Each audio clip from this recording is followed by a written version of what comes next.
Hello friends! మన భూమికి దగ్గరగా ఉన్న గ్రహం శుక్రుడు. దీన్ని చాలామంది భూమికి బ్రదర్ ప్లానెట్ అని కూడా అంటారు. కానీ అక్కడ జీవించడం అస్సలు సాధ్యం కాదు. ఎందుకంటే ఇప్పుడే తెలుసుకుందాం. శుక్రగ్రహం మీద ఉష్ణోగ్రత సుమారు 460 డిగ్రీల సెంటీగ్రేడ్ ఉంటుంది. ఈ వేడి మనకు తెలిసిన ఎలాంటి జీవి తట్టుకోలేదు.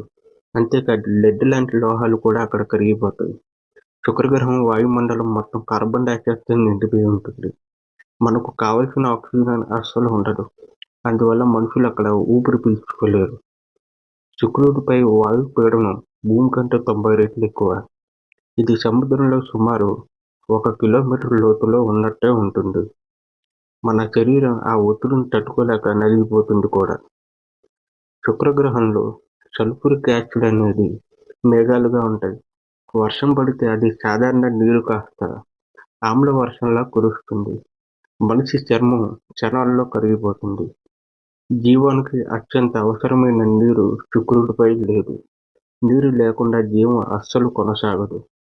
ఇలా చూస్తే శుక్రగ్రహం మనకు దగ్గరగా ఉన్నప్పటికీ అక్కడ మనిషి జీవించడానికి 1% కూడా అవకాశం లేదు. అందుకే శాస్త్రవేత్తలు జీవం కోసం అంగారక గ్రహం మీద ఎక్కువ రీసెర్చ్ చేస్తున్నారు.